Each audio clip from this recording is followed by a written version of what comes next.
Assalamu alaikum everyone. So I made 1,44,687 rupees May के महीने में और I did that pretty much with minimum effort, almost no effort at all. So let's discuss a bit about that, ये कैसे possible हुआ and how hopefully you guys can replicate the same.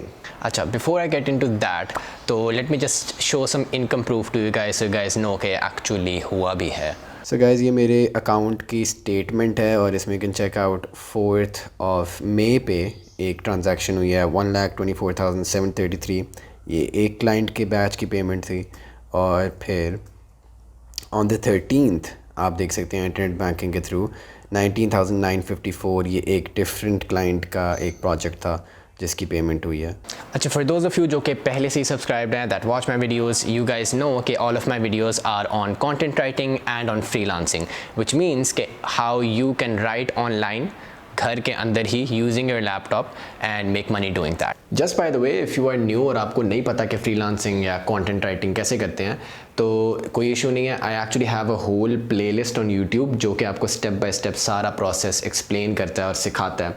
So after this video you guys can check it out, link description में होगा और ऊपर आई button पे भी कहीं मैं छोड़ दूंगा इसको।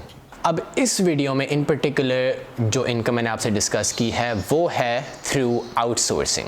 अच्छा, अब आउटसोर्सिंग होता क्या? एसेंशियली आउटसोर्सिंग का मतलब ये है कि आपको एक प्रोजेक्ट दिया क्लाइंट ने और आपने आगे एक और राइटर हायर कर लिया जो कि ये प्रोजेक्ट करता है। सो लेट्स से क्लाइंट ने आपको प्रोजेक्ट दिया था $500 का, आपने $250 में एक और राइटर हायर किया, $250 उसको दिए, उसने काम करके आपको दिया, आपने काम चेक किया और आपने वापस क्लाइंट को पहुंचा दिया। टोटल $500 पेमेंट हुई, 250 आपने राइटर को दिए, 250 आपने खुद रखे। ऑल ऑफ दिस मनी जो कि मैंने आपको बेसलाइन बताया 1,44,687 ही था शायद, that is net revenue not net profit. यानी कि ये टोटल जितने पैसे बने थे वो है, बीच में मेरा कितना कमीशन है that I will not discuss in this video. More और लेस अगर आप गौर करें तो एजेंसीज़ और सॉफ्टवेयर हाउसेस भी काइंड ऑफ इसी मॉडल पे चल रहे होते हैं कि प्रोजेक्ट दिया गया है सॉफ्टवेयर हाउस को, सॉफ्टवेयर हाउस ने आगे लोग हायर किए हुए हैं जो कि वो प्रोजेक्ट करते हैं एंड देन सॉफ्टवेयर हाउस को जो भी चला रहा है वो मतलब चेक करता है कि काम वगैरह सही है और आके क्लाइंट को भेज देता है। अच्छा, अब when are you ready to outsource? किस को आउटसोर्स करना चाहिए? Because I think the worst advice that I can give here is कि सारे जाके काम आउटसोर्स करना शुरू कर दो, तबाह हो जाओगे, अपना काम भी ख़राब करोगे, जिसको दोगे उसका भी ख़राब करोगे और जिससे काम लिया होगा वो भी बर्बाद हो जाएगा। So don't do that. दो चीज़ें हैं that you need to achieve before आप आउटसोर्स कर सकते हैं एंड दैट इज़ नंबर 1, जब आपको काम खुद समझ आ जाए then you are ready to outsource. Now the thing is कि जब आपको काम खुद नहीं पता, जब आपको ये नहीं पता कि लेट्स से हम फ्रीलांस राइटिंग की बात करें, आपको फ्रीलांस राइटिंग खुद नहीं आती है, आप खुद एक राइटर हो नहीं, आपको पता नहीं है क्वालिटी वर्क होता कैसे है, होता क्या है, आपने जब चेक करना है काम तो उसमें क्या क्या चेक करना है, when you don't know that तो आप कभी भी एक सक्सेसफुल आउटसोर्सिंग बिजनेस या एक आउटसोर्सिंग स्ट्रीम ऑफ इनकम नहीं बना सकते हैं। दूसरा पॉइंट ये है कि आपका अपना जो रेट है वो इतना हो कि जब आप अपना कमीशन रख के आगे किसी को पे करें तो उसके पास कुछ रिस्पेक्टेबल अर्निंग हो। इसके 2 रीज़न्स हैं। नंबर 1, पहली बात तो ये कि जो आपके लिए कोई काम कर रहा है ऑब्वियसली उसका हक है कि वो एक रिस्पेक्टेबल लिविंग, रिस्पेक्टेबल अर्निंग कर सके, तो जो काम वो कर रहा है आपको उसका एक ड्यू पेमेंट करनी चाहिए।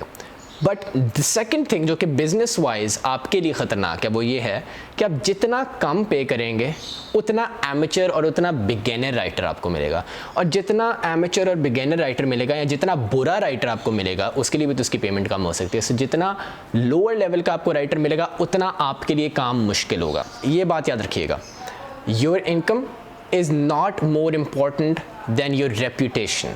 ठीक है, तो मार्केट में रेप्यूटेशन आपकी जा रही है। जब आप कोई काम क्लाइंट को भेज रहे हो तो इज्जत आपकी है। इवन अगर आपने क्लाइंट को ये बात बताई हुई है कि ये काम मैं नहीं कर रहा, ये मेरी टीम कर रही है, रेप्यूटेशन आपकी लाइन पे है। ठीक है, तो जिस टाइम पे आपने बहुत लो क्वालिटी वर्क आगे भेज दिया अगर क्लाइंट को, तो ये आपके लिए बहुत बड़ा मसला बनेगा, राइटर के लिए नहीं। राइटर की ज़िंदगी चलती रहेगी आगे। और अगर काम इतना बुरा हुआ कि क्लाइंट को बहुत ही नापसंद आया तो क्लाइंट आपका जाएगा। सो आपके लिए सिर्फ वो थोड़े से पैसे जो उस टास्क से आने थे वो नहीं गए, एक पूरा क्लाइंट ही चला गया। सो या ये दो चीज़ें बहुत इंपॉर्टेंट हैं जब भी आप कोई काम आउटसोर्स कर रहे हो। नंबर 1, काम आपको खुद आता हो, और नंबर 2, आप एक इतने लेवल पे हो, इतने रेट पे हो कि जब आप आउटसोर्स करें तो पीछे कुछ पैसे बचते हो अच्छे। ये दोनों चीज़ें ही सुन के यू वुड नो कि एक बिगिनर आउटसोर्स नहीं कर सकता, और इवन अगर करे भी तो I won't really recommend that. I would recommend कि आप काम पहले अच्छे से खुद सीखें। तो आप लोग इसको एज एक अपना फ्यूचर प्लान रख सकते हो, but as of now if you are a beginner I won't recommend this. I just wanted to come here और discuss a bit about this mindset कि you can make money doing nothing. I mean honestly मैं नहीं चाहता कि यहाँ से, इस channel से कोई भी ये माइंडसेट लेके जाए। It's really not possible. When I say कि you can make money doing nothing, या I made this much money doing almost nothing, which again I said is almost nothing, there is still कुछ effort involved to make sure कि आप काम check कर रहे हो और to see कि everything is okay. But when I say this, मेरा मतलब ये है कि you have already put in a lot of effort up front. आप स्टार्ट में बहुत ज़्यादा एफर्ट डालते हैं सीखने के लिए और अपना रेट ग्रो करने के लिए, and it takes a significant amount of time. अगर आप मेरी ई बुक चेक करें which is on how to make your first $1000 as a freelance writer, उसका डिस्क्रिप्शन में लिंक होगा। उसके अंदर आई रियली रिकमेंड कि पहले few months you just spend on learning, forget अपनी इनकम।